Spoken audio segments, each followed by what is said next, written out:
Hi ಎಲ್ಲರಿಗೂ ನಮಸ್ಕಾರ. Welcome back to my channel. ನಾನಿವತ್ತಿನ ವಿಡಿಯೋದಲ್ಲಿ ಚಿಕನ್ ಬಿರಿಯಾನಿ ಮಾಡ್ತಾಯಿದ್ದೀನಿ. ಚಿಕನ್ ಬಿರಿಯಾನಿದು ಟೇಸ್ಟು ಮಾಡೋದ್ರ ಮೇಲೆ ಡಿಪೆಂಡ್ ಇರುತ್ತೆ. ನಾವು ಹಾಕೋ ಇಂಗ್ರೀಡಿಯೆಂಟ್ಸ್ ಆಗ್ಬೋದು ಅಥವಾ ಮಾಡೋ ವಿಧಾನದಲ್ಲಿ ಸಹ ಸ್ವಲ್ಪ ಹೆಚ್ಚು ಕಡಿಮೆ ಆದ್ರೂ ಸಹ ಟೇಸ್ಟ್ ಡಿಫ್ರೆನ್ಸ್ ಬರ್ತಾ ಇರುತ್ತೆ. ಒಂದೊಂದು ರೀತಿ ಟೇಸ್ಟ್ಗಳನ್ನ ಕೊಡುತ್ತೆ. ನಾನಿವತ್ತು ಮಾಡ್ತಾ ಇರೋದು ತುಂಬಾ ಟೇಸ್ಟಿಯಾಗಿರುತ್ತೆ. ಖಂಡಿತ ಒಂದ್ಸಲ ಟ್ರೈ ಮಾಡಿ. ನಾನು ಮೊದಲು ಒಂದು ಮಸಾಲೆನ ರುಬ್ಕೋತಾ ಇದ್ದೀನಿ. 1 ಹಿಡಿ ಆಗುವಷ್ಟು ಪುದೀನ ಸೊಪ್ಪು ಮತ್ತು 1 ಹಿಡಿ ಆಗುವಷ್ಟು ಕೊತ್ತಂಬರಿ ಸೊಪ್ಪನ್ನ ತೊಳೆದು ಮಿಕ್ಸರ್ ಜಾರ್ನಲ್ಲಿ ಹಾಕ್ಕೊಂಡಿದ್ದೀನಿ. 2 ಗೆಡ್ಡೆ ಬೆಳ್ಳುಳ್ಳಿ, 1 ಇಂಚಷ್ಟು ಶುಂಠಿನ ಕಟ್ ಮಾಡಿ ಹಾಕ್ಕೋಬೇಕು. 8 ಹಸಿಮೆಣಸಿಕಾಯಿ ಹಾಕ್ಕೊಂಡಿದ್ದೀನಿ. ನಿಮಗೆ ಖಾರಕ್ಕೆ ಎಷ್ಟು ಬೇಕಾಗುತ್ತೆ ನೋಡಿ ಹಾಕ್ಕೊಳ್ಳಿ. 4 ಲವಂಗ, 1 ಇಂಚಷ್ಟು ಚಕ್ಕೆ, ಅರ್ಧ ಸ್ಪೂನಷ್ಟು ಕಾಳು ಮೆಣಸನ್ನು ಹಾಕ್ಕೊಂಡು ಸ್ವಲ್ಪ ನೀರನ್ನು ಸೇರಿಸ್ಕೊಂಡು ನುಣ್ಣಗೆ ರುಬ್ಕೋಬೇಕು. ಇವಾಗ ಮಸಾಲೆ ರೆಡಿ ಮಾಡ್ಕೊಂಡಿದ್ದಾಗಿದೆ. ನೆಕ್ಸ್ಟ್ ನಾನು ಒಗ್ಗರಣೆಗೆ ಇಟ್ಕೋತಾ ಇದ್ದೀನಿ. ನಾನು ಬಿರಿಯಾನಿನ ಕುಕ್ಕರ್ನಲ್ಲಿ ಮಾಡ್ತಾ ಇದ್ದೀನಿ. ನೀವು ಬೇಕಿದ್ದರೆ ಪಾತ್ರೆಯಲ್ಲಿ ಸಹ ಮಾಡ್ಕೋಬೋದು. ಕುಕ್ಕರ್ಗೆ 3ರಿಂದ 4 ಸ್ಪೂನ್ ಆಗುವಷ್ಟು ಎಣ್ಣೆನ ಹಾಕ್ಕೊಂಡಿದ್ದೀನಿ. ಅದ್ರ ಜೊತೆ 2 ಸ್ಪೂನ್ ತುಪ್ಪನ ಹಾಕ್ಕೋತಾ ಇದ್ದೀನಿ. ನಿಮಗೆ ತುಪ್ಪ ಆಪ್ಷನಲ್ಲು, ಬೇಕು ಅಂದರೆ ಹಾಕ್ಕೋಬೋದು. ತುಪ್ಪ ಹಾಕೋದ್ರಿಂದ ಬಿರಿಯಾನಿ ಟೇಸ್ಟು ತುಂಬಾ ಚೆನ್ನಾಗಿ ಬರುತ್ತೆ. ಎಣ್ಣೆ ತುಪ್ಪ ಕಾದಾದ ನಂತರ ಸ್ವಲ್ಪ ಮಸಾಲ ಐಟಮ್ಸ್ನ ಹಾಕ್ಕೋತಾ ಇದ್ದೀನಿ. 2 ಪಲಾವ್ ಎಲೆ, 1 ಅನಾನಸ್ ಹೂವು, 2 ಮರಾಠಿ ಮೊಗ್ಗು, 4 ಲವಂಗ, 1 ಏಲಕ್ಕಿ, ಸ್ವಲ್ಪ ಕಲ್ಲು ಹೂವು. ಇಷ್ಟನ್ನು ಎಣ್ಣೆ ಎಲ್ಲ ಚೆನ್ನಾಗಿ ಕಾದಿದೆ. ಎಣ್ಣೆಗೆ ಹಾಕಿಬಿಟ್ಟು 3ರಿಂದ 4 ಸೆಕೆಂಡ್ ಎಣ್ಣೆನಲ್ಲೇ ಫ್ರೈ ಮಾಡ್ಕೋಬೇಕು. ನಾವು ಈ ರೀತಿ ಫ್ರೈ ಮಾಡೋದ್ರಿಂದ ಫ್ಲೇವರು ಚೆನ್ನಾಗಿ ಬರುತ್ತೆ. ಮತ್ತು ಫ್ರೈ ಮಾಡೋವಾಗ ಹುಷಾರಾಗಿ ಮಾಡ್ಕೋಬೇಕು. ಏಲಕ್ಕಿ ಮತ್ತು ಲವಂಗಗಳು ಸಿಡಿಯೋ ಚಾನ್ಸಸ್ ಇರುತ್ತೆ. ಮಸಾಲ ಐಟಮ್ಸ್ ಎಲ್ಲ ಫ್ರೈ ಆದ ನಂತರ ಕಟ್ ಮಾಡಿ ಇಟ್ಕೊಂಡಿರೋ ಈರುಳ್ಳಿನ ಸೇರಿಸ್ಕೊಂಡು ಅದರ ಜೊತೆ 2 ಸ್ಪೂನ್ ಆಗುವಷ್ಟು ಕಸೂರಿ ಮೇಥಿನ ಹಾಕಿ ಫ್ರೈ ಮಾಡ್ಕೋಬೇಕು. ನಾನಿಲ್ಲಿ 1 kg ಚಿಕನ್ಗೆ ಬಿರಿಯಾನಿನ ಮಾಡ್ತಾ ಇರೋದು. 3 ಈರುಳ್ಳಿನ ಈ ರೀತಿ ಉದ್ದುದ ಕಟ್ ಮಾಡಿ ಹಾಕ್ಕೊಂಡಿದ್ದೀನಿ. ಈರುಳ್ಳಿನ ಚೆನ್ನಾಗಿ ಫ್ರೈ ಮಾಡ್ಕೋಬೇಕು. 2ರಿಂದ 3 ನಿಮಿಷ ಫ್ರೈ ಮಾಡ್ಕೋಬೇಕು. ಇವಾಗ ಈರುಳ್ಳಿ ಎಲ್ಲ ಚೆನ್ನಾಗಿ ಫ್ರೈ ಆಗಿದೆ. ನಂತರ ನಾನು ಸಣ್ಣದಾಗಿ ಕಟ್ ಮಾಡಿ ಇಟ್ಕೊಂಡಿರೋ ಟೊಮೆಟೊನ ಸೇರಿಸ್ಕೊಂಡು ಫ್ರೈ ಮಾಡ್ಕೋತಾ ಇದ್ದೀನಿ. ಟೊಮೆಟೊ ಸಹ ಅಷ್ಟೇ ಸಾಫ್ಟನ್ನು ಆಗೋ ತನಕ ಫ್ರೈ ಮಾಡ್ಕೋಬೇಕು. ಟೊಮೆಟೊ 1-2 ನಿಮಿಷ ಫ್ರೈ ಮಾಡಾದ ನಂತರ ಸ್ವಲ್ಪ ಸಾಫ್ಟ್ ಆಗಿದೆ. ನಂತರ ಕ್ಲೀನ್ ಮಾಡಿ ಇಟ್ಕೊಂಡಿರೋ ಚಿಕನ್ನ ಸೇರಿಸ್ಕೊತಾ ಇದ್ದೀನಿ. ನಾನು 1 kg ಚಿಕನ್ನ ನೀಟಾಗಿ ತೊಳೆದಿಟ್ಕೊಂಡಿದ್ದೆ.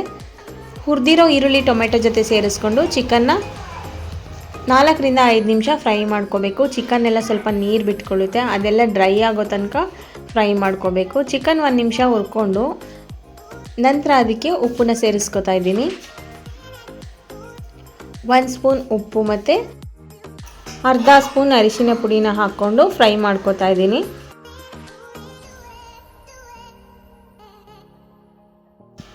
ನಾನು ಮೊದಲೇ ಹೇಳಿದಾಗೆ ಚಿಕನ್ ಎಲ್ಲ ನೀರು ಬಿಟ್ಕೊಂಡಿದೆ. ಇದೆಲ್ಲ ನೀಟಾಗಿ ಡ್ರೈ ಆಗಬೇಕು, ಅಲ್ಲಿ ತನಕ ಫ್ರೈ ಮಾಡ್ಕೋಬೇಕು.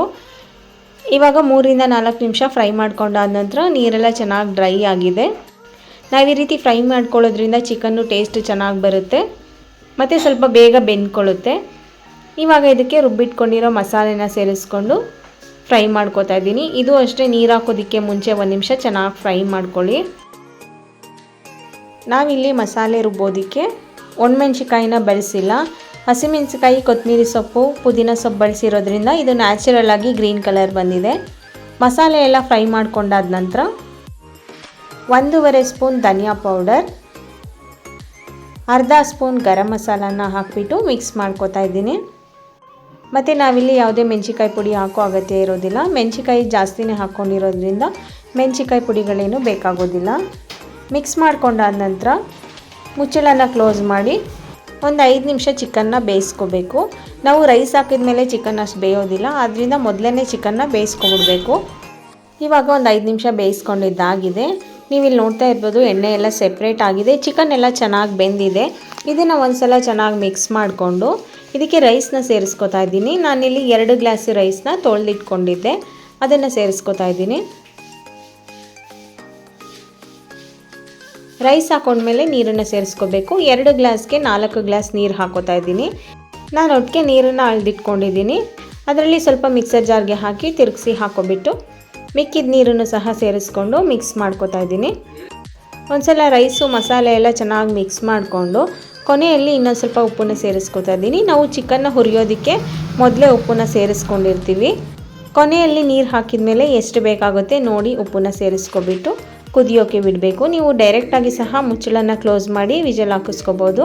ಆದರೆ ಕುದಿ ಬಂದಮೇಲೆ ವಿಜಲ್ ಹಾಕ್ಸಿದ್ರೆ ನೀಟಾಗಿ ಮಸಾಲೆ ಜೊತೆ ಅಕ್ಕಿ ಎಲ್ಲ ಚೆನ್ನಾಗಿ ಹೊಂದ್ಕೊಂಡಿರುತ್ತೆ. ಇವಾಗ ಮಸಾಲೆ ಎಲ್ಲ ಚೆನ್ನಾಗಿ ಕುದಿ ಬಂದಿದೆ.